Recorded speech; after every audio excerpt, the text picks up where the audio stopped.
Welcome to a Pulp Event podcast, brought to you by the PulpNet, your link to the online world of the pulp magazines for over 25 years. Online at thepulp.net. In this Pulp Event podcast, Michelle Nolan discusses Love on the Racks, a survey of romance publications from the pulp magazines to the comics. A longtime journalist, Michelle is author of multiple articles and books, including Love on the Racks, A History of American Romance Comics. This event was recorded on Thursday, August 19, 2021, at PulpFest 2021 in Pittsburgh, Pennsylvania. One of the difficult aspects of talking about romance pulps and comics is that you're either talking to people who know everything about the topic or people who know nothing about the topic. And so I try to reach the middle of this. I've done 4 books for McFarlane and edited about 20 more. And they always joke with me that I was the only person they could find who not only knew about this stuff, but collected it back in the day when virtually nobody cared about romance or sports, which are the 2 areas of my expertise. And also I combine the 2 somewhat in terms of some of the articles about sports romance. Anyway, okay, the first thing I want to do is have some pulp covers put on here. Okay, I'll tell you briefly why I picked them. Complete Love from Ace Publications, later of the double novel fame. They were a major comic book and pulp publisher, not huge, but significant, top of the line. They used to run almost nothing but line-drawn hair fashion covers. And they sold extremely well because women idealized the hair fashions. And they were probably, if you collected all of them, the comic books reprinted the pulps, or vice versa. But if you collected all of them, you would have virtually every hairstyle ever created in the 1940s and early 50s. Okay, Cupid's Diary is a very obscure and forgotten magazine today, but it ran hundreds of issues, not hundreds, but almost 200 issues. And it was very popular in the 1920s and was probably the second most popular early romance pulp after, of course, Love Story Magazine, which celebrates its 100th anniversary this year. Now, Lori Powers, who many of you know, she is infinitely more informed on Love Story than I am. I won't pretend to know even 1% of what Lori knows about that magazine, but it was the first real love story magazine, the first genuine romance magazine, although romance has been a topic for more than 100 years before that. I mean, it is the human condition. Okay, Gay Love obviously is this is from Columbia, which published Archie Comics later. Columbia was a very significant pulp publisher, although they often had the worst covers. But they had pretty good romance covers, which is unusual, and a lot of people collect them. The title, of course, had nothing to do with sexual orientation. It was gay meant happy. Now today, only 1 kid in 20 knows that gay means happy. But anyway, that's the story there. Golden West was an Ace. They had a fairly, Ranch Romances was wildly successful, and there were a couple other titles too, like Rangeland Romances from popular publications. Golden West was nowhere near as successful, but I love the title. I even bought an issue with the title defaced, I see. But I love the title because it just seemed to resonate with the happiness of the cowgirls and cowboys. And I've always thought that the real Old West probably had a great many more romantic affairs than shoot-'em-ups. Popular Love was that title followed Thrilling Love, which we'll see in a minute. Was Ned Pine's second romance publication, pulp, from actually third if you count Ranch Romances, but it was followed Thrilling Love, and Thrilling Love sold so well that Pines brought out Popular Love, and it sold very well for many years too. They also had an awful lot of wartime covers with military themes, which are highly collectible. Star Western was ostensibly a Western adventure pulp, but it actually, for the most part, was a romantic Western pulp. And most of the stories had titles like A Man for the Boot Hill Blonde, which I think is one of my favorite titles, and that's why I use this magazine. 10 Story Love, another hairstyle, another Ace publication with the hairstyle, and you can see it's radically different from the other one.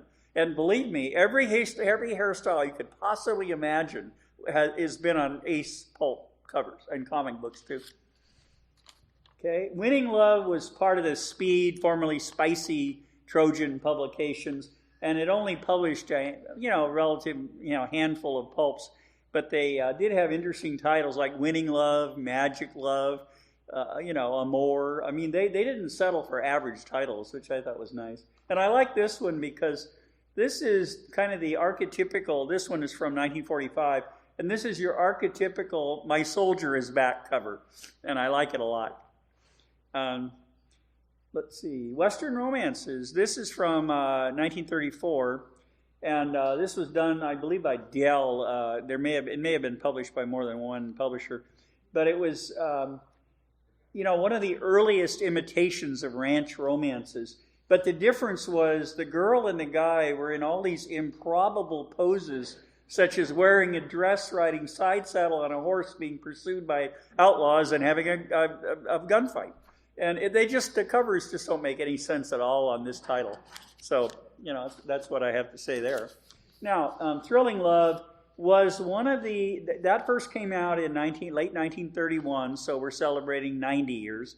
And this was Ned Pine's, one of his 3 flagship publications, Thrilling Detective, and I think I can't even remember the other one. Anyway, this was a very, very popular romance publication, and it ran to 239 issues. Some people think 240, but anyway, 239.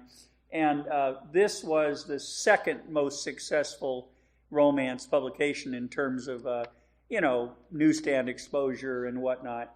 And it featured all kinds of covers, including more football covers than anyone except Love Story magazine, which had 1 or 2 every year. And I particularly like those football covers because there's nothing more romantic, as my brother would tell you, my famous All-American brother, of a great football player in the arms of a beautiful cheerleader. And that was very common. So I love the All-American aspects of that. And that takes care of, no, don't show those yet. This is comic books. Okay, that takes care of the covers. I just wanted to show you the variety of it. A lot of people don't realize this, but there were a minimum. Now, I may have missed a few of one-shots and whatnot, but there were a minimum of 148 romance pulp titles, including a couple dozen Western romance pulps, which were very romantic. And these 148 titles composed, I'm going to speak primarily in round numbers, but slightly over 8,200 issues.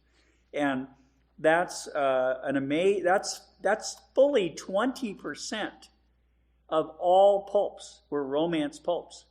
And yet, those of you who've been around for a while, which is most of us, can tell you that maybe 1% of collectors asked for romance pulps in the 60s, 70s, and 80s when our hobby was fairly young. Nobody cared about romance pulps. You couldn't give them away. Nobody even brought them to shows because they were worth like 50 cents or $1 at the most. And except for maybe the Berge covers, and there's a few that were done by exception, Lotus Stein, that kind of thing. But many of them were they just were throwaways. But over 8,000 romance pulps out of 40,000 pulps published between the early 1900s and 1960, when they were pretty much vanished. And it's just amazing to me that romance pulps have never received their due and never will. The biggest reason they haven't is because nobody cares or knows about any of the authors. I mean, think about it. Very few writers of any consequence had their bylines in romance pulps, except some of the writers, like Robert Silverberg, would write under women's names and produce either pornographic type romance or, in Silverberg's case, good pornographic, very literate pornography, but if such a thing exists. But it was amazing how the writers today, you look in Index, and you don't see any name you recognize. And how many of those were really men, I don't know. But the first transgender situation was all the men who wrote for romance pulps under women's names. And did you know that women would not buy romance pulps if they were written by men? They just didn't resonate. Okay. And so the leading publisher, most of the publishers did publish romance pulps. The leading publisher was, of course, Street and... Well, no, actually it wasn't Street and Smith because they only did a few aside from Love Story, but Popular Publications, which, of course, did The Shadow and other famous pulps. But more than 1,400 romance pulps and over 20 titles. Pretty impressive. And that was the Star Western was one of those. Street and Smith did nearly 1,400, but then the vast majority were Love Story magazine. And they also did a couple of good Western romance pulps. Then we had Thrilling, which did over 800. We had Columbia, almost 400, and On Ace, almost 400. And ironically, the one publisher that just didn't do romance pulps was Martin Goodman at what we now know as Timely or Marvel Comics. But Martin Goodman produced over 700 pulps, maybe over 800, depends on which ones are really Martin Goodman. But 20 issues, as far as I can tell, were romance pulps. So it was amazing that Marvel did not do romance pulps. And yet, when it came to comic books, boom, tons of Marvel comic romance. Okay, so I don't know what happened in Martin Goodman's mind. He was never interviewed about that topic, to the best of my knowledge. Okay, also Muncie, Fiction House, Clayton, Dell, all those publishers. And then there were also 1,400 miscellaneous romance pulps running, one to whatever number of issues. And that was about 1,400 of them. Amazing number of miscellaneous small publishers all gave it a try, very similar to comic books. So, the 8,000 issues generally had over 100,000 words an issue. So it took a while to read a pulp, just like a book. And more than 8 million words have been put into the romance pulps. And that's why Love Story magazine outsold every other pulp much of the time. Because women were readers and men were thrill seekers. Now, I know that's stereotypical, but it is or was anyway the truth back in the 30s and 40s. And the number of readers that women just bought love pulps by the ton. And women generally didn't care who wrote the stories. They just wanted good. By the way, the few famous names in romance writing, like Faith Baldwin, I don't think they wrote for the pulps, although I may be wrong about that, or they may have written under pen names. Okay, so a lot of people think the pulps faded and the comics bloomed, but the real transition was the teen humor books. And there was the first romance comic was called Harold Teen, and it was a Dell one-shot in 1941. It was a newspaper reprint of Carl Ed's famous teen strip. But it wasn't really a teenage humor book in this. It was more of a teen life book, I call them. The first real teen humor book was Pep Comics number 22 with the first Archie story, which was all of 6 pages. And then Wilbur beat Archie by 3 months to the sands in Zip Comics. And but anyway, Archie number 1 was 1942. And I'm responsible for Archie being worth a lot of money today, because when my newspaper went desperately, not under, but had such desperate circumstances during the Great Recession in 2008-29, I had to auction off my Archie 1 with Heritage, and it went for over $10,000. Now it's worth over $25,000. So I sort of wish I hadn't done it. But I'm the one who started it by auctioning off. It's very rare. It's estimated there are fewer copies of Archie #1 by half or more than Action #1. So Archie #1 is a very hard book to find.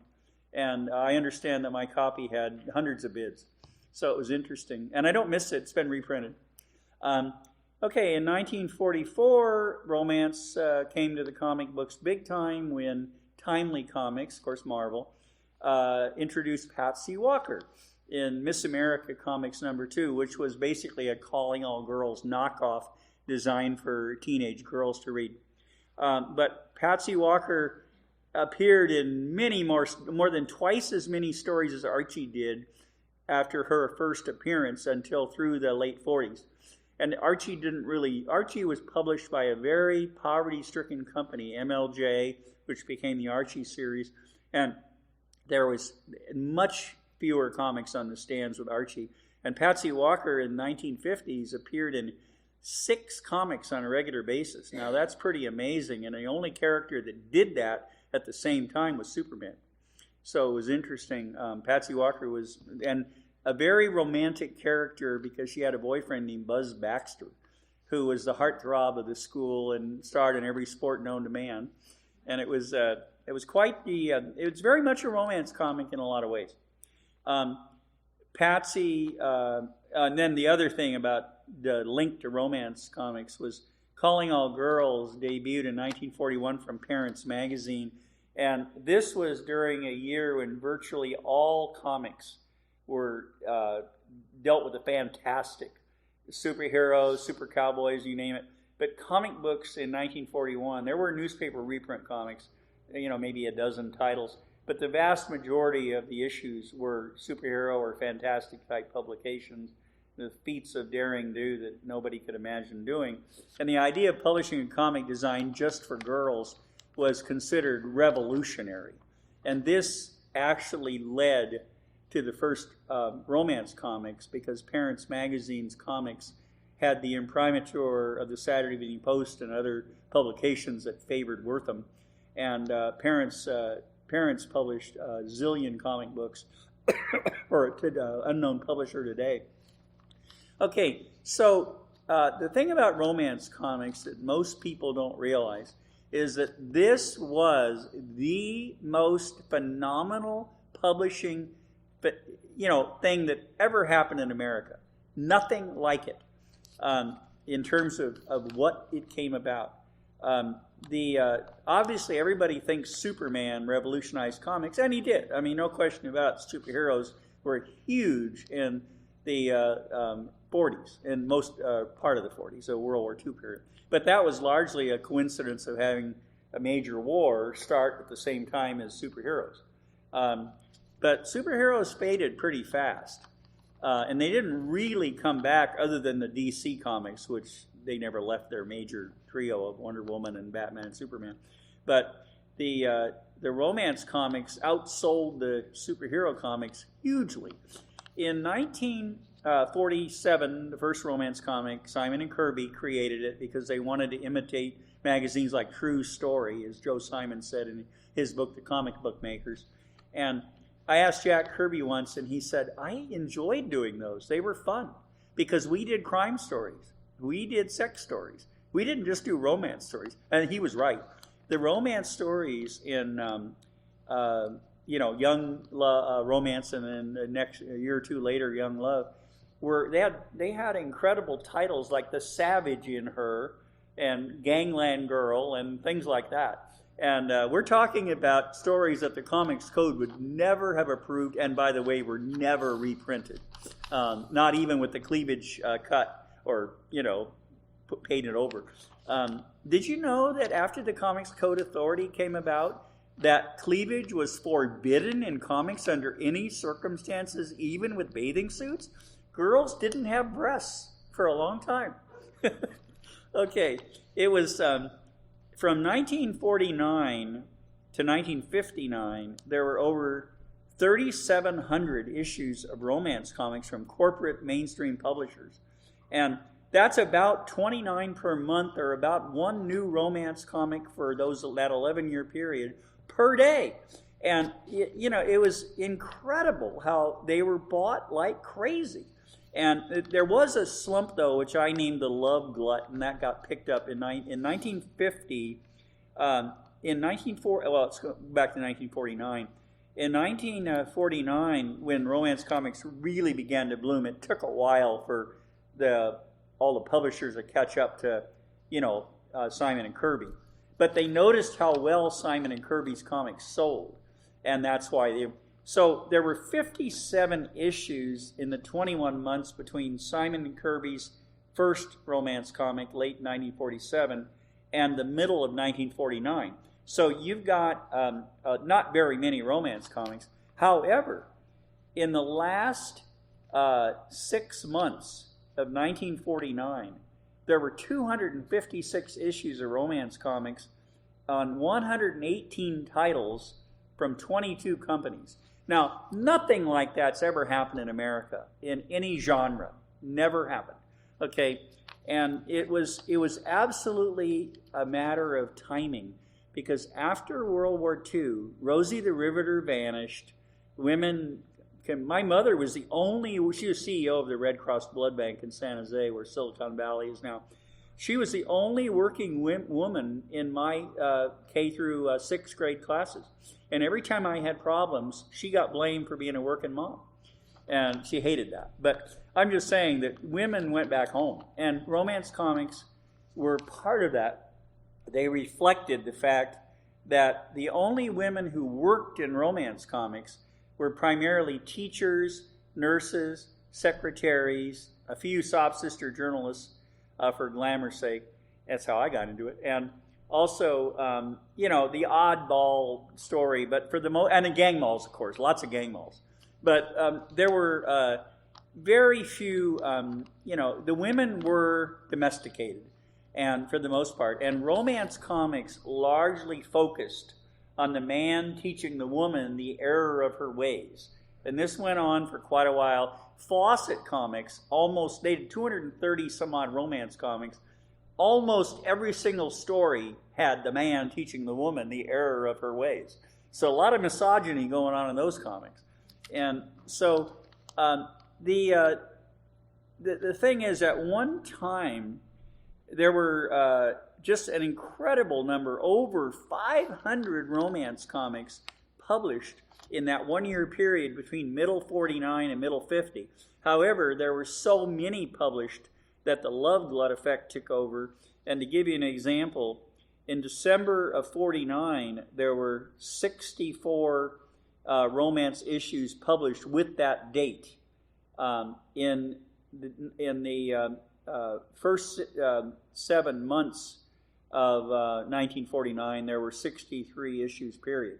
So you can see that it really increased. However, in 1950, 117 of the 147 titles that began 1950 were gone. That's about more than, it's almost 80%. It's an incredible, that also is something that had never happened in America, where comic book genre almost vanished. There were 30-odd titles. Young Romance and Young Love remained regular. Sweethearts and Life Story were the only monthly romance comics in 1950, and they were both from Fawcett, based on their magazines for women. In fact, they even had a magazine called Life Story. And it's just an amazing phenomenon how they just mushroomed in growth, and they just as fast bombed out. Now, they slowly came back in 1951 and 52. A lot of people don't know this, but in 1952, there were 3,000, round numbers, 3,000, I think 260 odd corporate comic books. I don't mean the little Tijuana Bibles. I mean the actual real comic books on the stands. 1952 was just like an earthquake. Comic books went crazy in all genres, but 1 in 6 comics was still a romance comic, and it had been 1 in 5 and 1 in 4 in parts of 49 and 50. But romance comics were never defeated, and they were published all the way through the 50s, more than any one girl could possibly keep up with. And so girls never had trouble finding any romance. They were always, I remember them on the stands. I started buying them in 1956, and I was 8. And I can tell you, there were way more choices of romance comics than there were of any other genre, except maybe Funny Animals from Disney and the like. There are a lot of those from Dell. But that's because the Comics Code Authority, of course, Dell refused to join because they claimed Dell comics are good comics. But Dell was the only publisher that throughout the 40s and 50s, other than a Western romance one-shot, they were the only publisher that adamantly refused to publish romance comics. They said they were sick, perverted, twisted examples of humanity. And they just would not publish romance comics, period. They did do some teen humor like Henry Aldrich based on the radio and TV and movies. And it was kind of sad that, but on the other hand, everybody else still published romance comics. But the trouble is the Comics Code, along with the economy of the 50s, the influence of television and paperback books, for example, on the adult population, there were half as many romance comics published in 1959 as there were in 1952. So in a very short time, it was mainly television that destroyed the comic book. It wasn't the Comics Code, it was television. And unfortunately, I didn't get a chance to edit David Hadju's generally good book, what was it called, the 10-cent Menace or something like that. I forget, came out about 10 years ago. But he's a music critic. But he wrote a very inaccurate book about comic censorship. And Amy Kirsty Nyberg did a much better job on her seal of approval title for the Comics Code. But back to romance comics, they were, after the Comics Code came in, Harvey published some of the raciest in the early 50s, and titles like I Joined a Teen Sex Club became My Foolish Dream, as I put into, this is a new paperback version. It's much cheaper than a hardbound. It's in the 4th printing, so they've never, love has stayed. But I was shocked when McFarland kept publishing my book. I had no idea. But anyway, the Harvey published very, very sensual titles and covers, and they just got totally wiped out. And as far as cleavage goes, the Comics Code adamantly forbid any kind of sexuality among women. No lingerie panels, like Overstreet has often said. No transvestite covers, for God's sake. No nothing of any kind of, no bondage, no nothing. It was changed. But a lot of people are under the mistaken impression that the Comics Code destroyed comics. Far from it. It just balanced the market. Now, granted, a lot of the comics were banal and not very interesting. And John Benson, who's an expert on Matt Baker and Dana Dutch, the famous artist and writer of the St. John romance comics that today are worth $1 zillion each, that kind of thing was not so prevalent in St. John comics. So John published a book called Romance Without Tears, because after the Comics Code came in, DC and Marvel and Harvey and the other publishers just put tears on every girl's, the covers had tears like crazy. As John pointed out in his two good books about romance comics, or St. John romance comics, they were St. John published wonderful, not that many books, but they published wonderful, realistic stories about human emotions and very few tears. Mostly just frustration, like, why won't Henry call me? Things like that. So the other thing that I want to point out is that in 1939, based on an account that my friend Dan Stevenson has done, he's the leading comic book historian when it comes to comic book frequency and existence, that kind of thing. There were 322 commercial comics in 1939. 322. Well, there were more romance comics than that, just romance, 10 years later in 1949/1950, that 1 year period before the Love Glut. And the other thing is there are interesting little phenomenons like Wonder Woman appeared in a comic book called Sensation Comics That's actually where she first appeared on a regular basis after her tryout in All-Star #8 and a one-shot separate story at the end. She later joined the Justice Society, but she was the secretary for a while, and talk about sexism. But anyway, Wonder Woman was in Sensation Comics for over a decade, and at the end of the run, before they turned it into a horror comic called Sensation Mystery, they could have been titled Sensation Romance Comics, because all of the stories were designed to be read by girls, and all of the girls were heroines. Astra Girl of the Future, Dr. Pat. They had girls doing things that nobody did in comic books.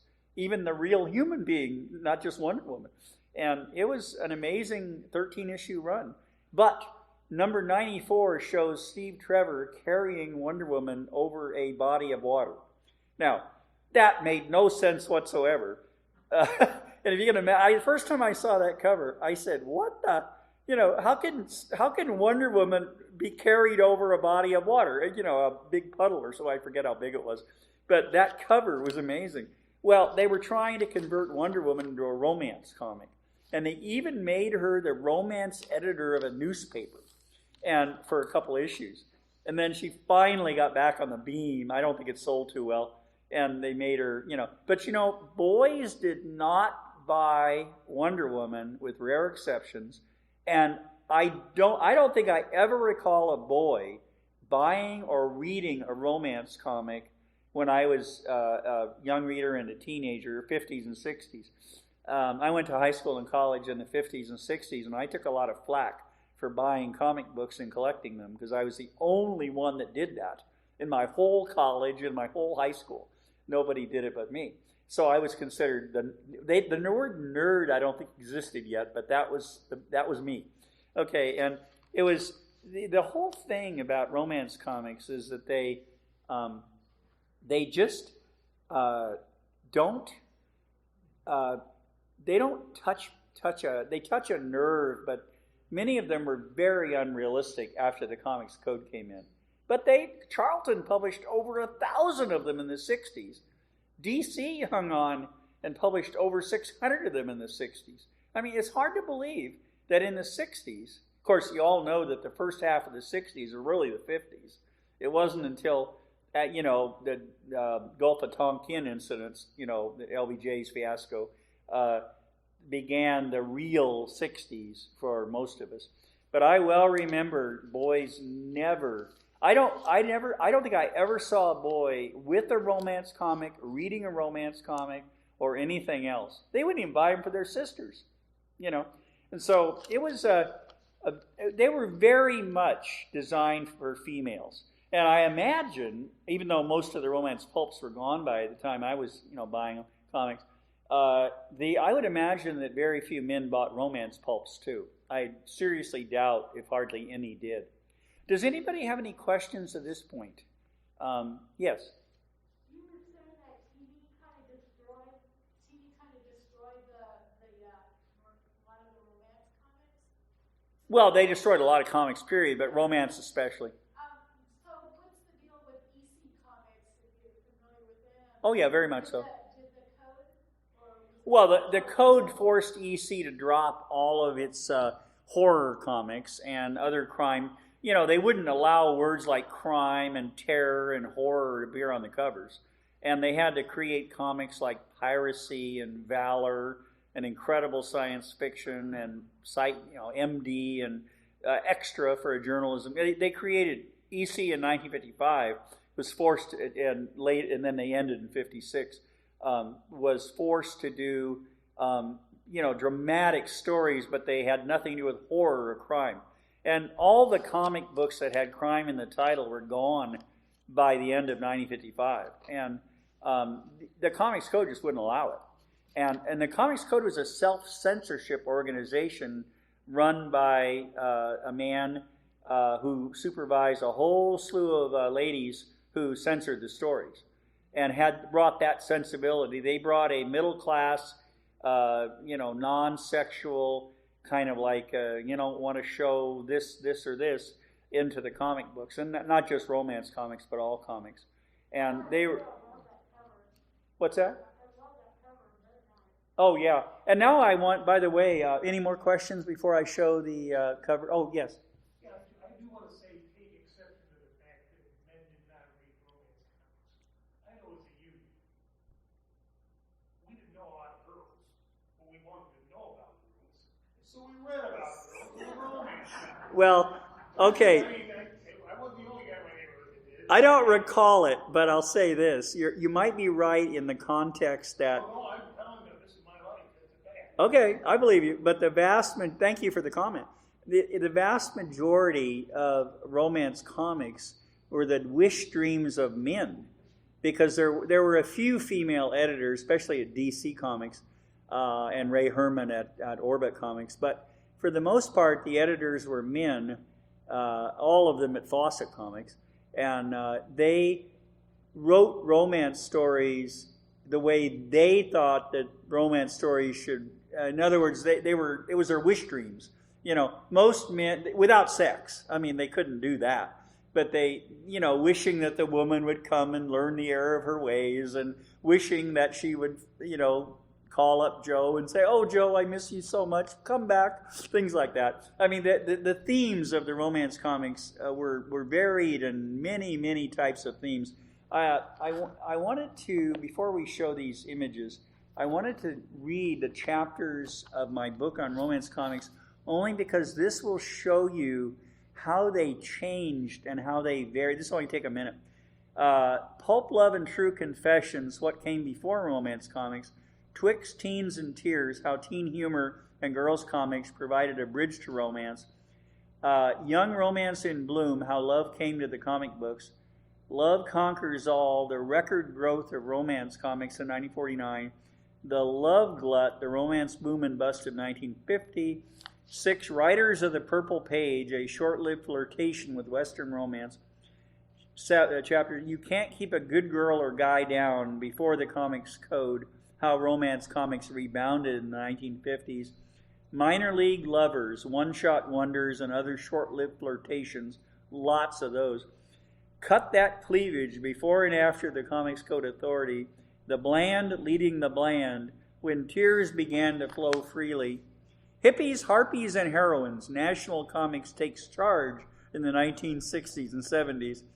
The last chapter, Where Love Has Gone, The End of Young Romance and Young Love, which were, other than some Charlton reprint titles, Young Love was the last romance comic. And so let's show some pictures of the romance. Okay, here is a great example of virtually every DC Comics romance cover after the Comics Code.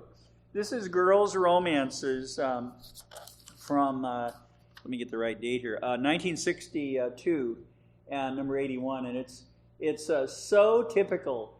The boy says, "Stay out of my life, I don't want your pity." And the girl is just devastated. And that is a very typical cover. Okay, let's move on.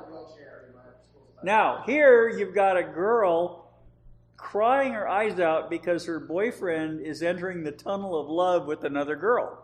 Okay, and somehow or other on DC covers, the girl who was saddened and tear stained somehow always appeared in the right place at the right time to spot betrayal. Okay, go ahead. In Love. Now here's a fascinating example of what could be done before the code. This is a Simon and Kirby. This is when they had their brief-lived self-publishing company called Mainline Comics, which later got sold to Charlton. Charlton bought all the... But Bride of the Star is a book-length full... It's an incredible story based on Jack Kirby's knowledge of sports. And this is basically written by a guy who rooted for the Brooklyn Dodgers. You can tell Joe Simon, who probably wrote most of it, but you could see the Kirby influence. And that, by the way, is a Kirby cover. And it's an amazing, of course, I like sports, so that's something, but it's an amazing example of a genre, romance, melded with a different genre. And this story had ups and downs, both on and off the field, and it did end happily after almost 30 pages. Okay, but that's a great book. Here's one that's typical of the kind of thing that they were trying to ask girls in the pre-code days. Mine was a life of trickery. I was labeled dangerous. Okay, be honest. Are you a moral marauder? Okay, this was very common in romance comics. All right. Love Diary, same publisher, our publishing with Ray Herman, who I believe, I don't want to libel her here, but I believe she was a gay woman who loved editing romance comics, but she did it with a real twist. She also was the first editor to give John Buscema, who was a great artist for Marvel later, his first real chance in comics, and he did some wonderful comics for this company. Here's an impressionistic cover that you almost never saw on romance comics. Impressionistic covers were very uncommon. I call it the Pablo Picasso cover or the Salvador Dali cover of comic books, but this is something you almost never saw. And then there was a classic cover, which I don't think I have here, which had a woman reading a newspaper section that said, "Help wanted, male." Okay, go ahead. Sorority Secret. Now, this is a typical of the variety of romance comics before the Comics Code. Toby Press, which published Great Lover Romances, which was one of the sexier romance titles, they published a one-shot called Sorority Secrets. And she's saying, so this is what goes on during study hour. But it was all about sorority girls and how they really, really, really wanted their man, and how they didn't really like each other in those sororities. They were rivals. And every story was drenched with drama, campus. Now, the last issue of Great Lover Romances was Sorority Secrets #2, but why they didn't publish, they were going out of business anyway, so that's probably why. But anyway, that was a good one. Okay. Oh, Young Romance. Now, here is Young Romance. This is the 4th issue. And this is a more typical... The girl on the right, they talk about Bob Stanton, and she goes, "Don't count me out yet, babe. No homespun little snip is going to steal any marches on me. I always get what I go after, and I'll get Bob." Now, that was a very typical Simon and Kirby type drama-drenched cover. At least his proper name isn't Richard. Good point. Yeah. Anyway, this was the first issue where they took off the logo for the more adult readers of comics, which was on the first 3 issues. And that's the only time in comics history that they've actually tried to discourage young readers from buying a comic book, if you can imagine. How much time do I have left, Mike? 5 minutes? 4 minutes. 4 minutes, okay. I've had fun. Time flies. Okay, go ahead. This was the last issue of Young Romance under Joe Simon and, well, Kirby has already gone back to Marvel and DC, but this was the last issue of Young Romance before Crestwood sold its comic book line, which was not very big, to, they had Black Magic and a couple other titles, but they sold out to DC. And that is why DC was able to reprint Young Romance #1 in its Millennial Edition series. Okay, here's the Savage Inner, which I thought was a classic cover and a classic story. That story is a real wowzer, and it's a Simon and Kirby masterpiece. Okay? And here's Gang Sweetheart, another very typical crime story. Crime stories appeared with great regularity in these Simon and Kirby romance comics. Okay? And that's it there. Now, as far as, and let me finish off by saying that if you... okay, I told you about the numbers. In 1950, Marvel canceled or suspended 25 of 30 romance titles, and that was because Martin Goodman realized they weren't selling, and he was the master of the knockoff. And that's why Stan Lee, I wrote a tribute to him about this, wound up on a horse, a black horse, dressed all in black, an incredible knockoff of the Durango Kid who was popular in movies and comic books at the time. And I remember I did a tribute, and Stan said to me, "How did you know that was me on the horse?" And I said, "Oh, Little Horse, he told me." And, actually, one of his artists told me. anyway, Fox killed all 21 of its romance titles, and it's And then the last thing that appeared, the one thing I wanted to cover was that Mad Magazine was about to hit the stands. I think Harvey Kurtzman had the conception, and the last issue of DC's Modern Love had the love story to end all love stories, and this is a parody of romance comics, and it had things in it like the publisher is named T. Tot because they had Tiny Tots comics published, and it was actually done by Bill Gaines and Al Feldstein, but T. Tot publishes comics with themes like crime ought to pay, crime should pay. According to his motto, a comic book by Tot hits the spot. And no more will we have to rely upon crime comics for our paltry profits. Love will make us millions. Well, it didn't work out, and he committed suicide and took 2 or 3 people with him in the office. And his avatars for Kirby and Simon and Kirby jumped off the ledge. And it was this is the most incredible. This is the most incredible story I've ever seen in a romance comic. It's been reprinted many times, and it's a classic.